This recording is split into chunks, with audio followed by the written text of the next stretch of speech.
In the words of one of the best Street Fighter players ever, fighting games are something so great. But they have one small problem. In order to play these games, you need a TV, a copy of the game, a console or PC to play the game on, a controller that came with the console, which you eventually switch out with a better controller that costs 3 times the price, and someone else to play with. I know, it's extremely hard to come by. Let's be real, the only single-player mode that you play is training mode, and you don't even training that thing, do you?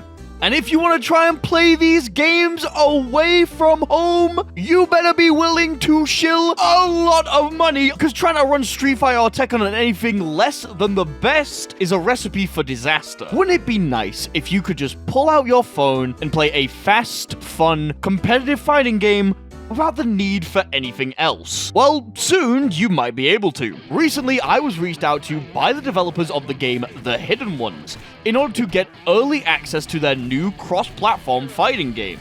The game's going to have a pre-alpha test on February 27th, and thankfully for me, I got to test out the game before anyone else, alongside some other reviewer folks. And let me tell you, this may become one of my go-to games. So, let's talk about The Hidden Ones. This video is sponsored by The Hidden Ones. It has a pre-alpha test running from February 27th. It's available on both PC and Android. So if you're interested, please check it out in the link in the description or in the pinned comment.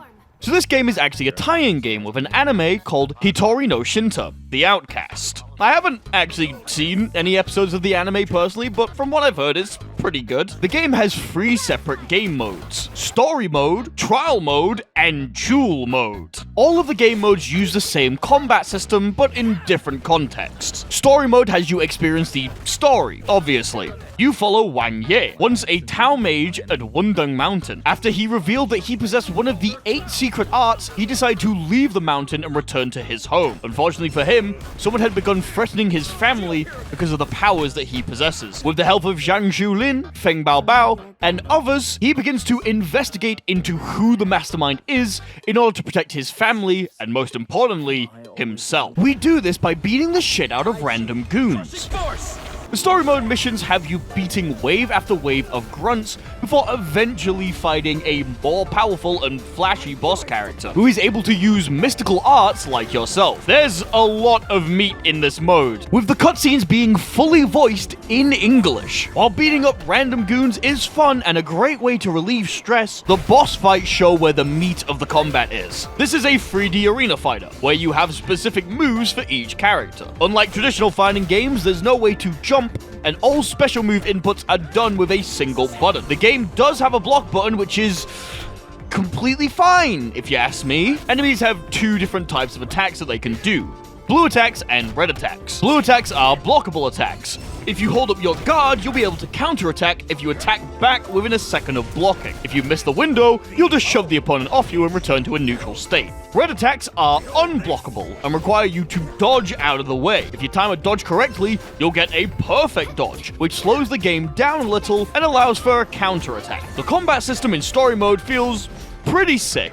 Obviously, the bosses are able to do a bunch of flashy stuff, but being able to counter them easily is fun. It reminds me of my favorite character action games, just stripped back a little so the PvP isn't too ridiculous. The trial mode is where I spend most of my time, being a game mode in which you just fight bosses. I was able to play against 2 of the available bosses, and both of them brought unique gimmicks to the table. The Trial of Will boss had poison attacks that, if connected, would drain my health over time. And the Trial of Mind boss had several attacks that needed to be dodged at different timings, making it extremely hard to avoid some of his bullshit. Both of the bosses were very fun, and while not as flashy as the story mode bosses, they gave me access to another system that I could use in combat: doppelgangers. Doppelgangers allow you to take different abilities from other characters and use them in your kit, sort of like calling them out for a quick assist. This means I got to use poison darts against the poison guy in order to give him a taste of his own medicine. How's it feel, huh?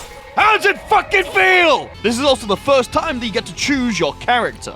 All of the characters are homogenized in the way that they have 2 abilities, an ultimate, a block, and a dodge, but they find some depth in the ways that they design these characters. Some characters, like Wang Ye, have multiple abilities on one button, allowing you to mix up what kind of abilities you use. Other characters like Feng Bao Bao have hidden timings on their attacks, giving them different benefits like refreshing the cooldown. My favorite character is Lu Linglong, and it's not because she has pink hair and a cute face. I'm not that predictable. By holding down one of her abilities, she actually enters a stance that gives her extra dodges. These dodges have a larger perfect dodge window and can be executed while blocking, allowing you to do some funky looking shit when you get used to it. The trial mode is a great way to get the hang of your character before taking them into the mode that I'm sure you've been waiting for. Duel mode is the dedicated PvP mode. Being PvP, there's a couple of differences between this and the trial mode. To begin with, the doppelganger system is enabled, allowing for both players to bring in whatever assists they like. On top of that, the game has you pick a team of 3 to play as. Yes, this is a team game. You can't use your backup characters as assists, they're basically just extra lives. Think more KOF than MVC. If you win with a character, their health is slightly restored, but you also carry that health bar into the next fight. First player to run out of characters loses. My team was Lu Linglong, my beloved, Feng Bao Bao because it reminds me of the 2 silly dogs, and the character I only know as Angry Storm Grandpa. PvP is a lot of fun in this game. The controls are so simple that it doesn't take long to get to the best bit of fighting games: outplaying your opponent. Now, the astute among you may have noticed something. If the game has a dedicated block button and everyone in PvP has the same moves, how do you break a block? Are you forced to use a red attack? Does that make Lu Linglong broken because she can dodge in a block? Where's the throw? I want to grapple! And that's a good point. If you could just hold block the entire game, that's not a lot of fun. Like, you just block and wait for them to do something stupid. Okay, maybe you're not thinking that, maybe you're just craving more Potbusters. Well, I have good news for you. There actually is a throw. And it's extremely easy to use. If you use a basic attack while the opponent is holding up their block, you instantly grapple them to the floor. And it's extremely satisfying. Because of this, neutral in this game is more focused on avoiding the opponent's attacks and whiff punishing them when they inevitably miss. Using the size of the arena to your advantage, as well as any projectiles that your character or doppelgangers may have, is extremely important, since blocking can be risky. Speaking of the art, you may notice that this game is beautiful. All of the animations are fluid and stylish, and it makes every motion look amazing. I don't think she liked the dog comment. All of the combos you see the characters doing are actually based off of real-life martial arts. Minus the magical bits, of course. Tai Chi doesn't make you summon a snake. Though those spells are inspired by Chinese folklore and legends. So if you're into that kind of thing, you could tell me why this very attractive woman is trying to kill me with a giant snake. I would have paid more attention in history class if this was the subject and not wars. The game's real fun. I generally think it's going to be a competitively viable fighting game.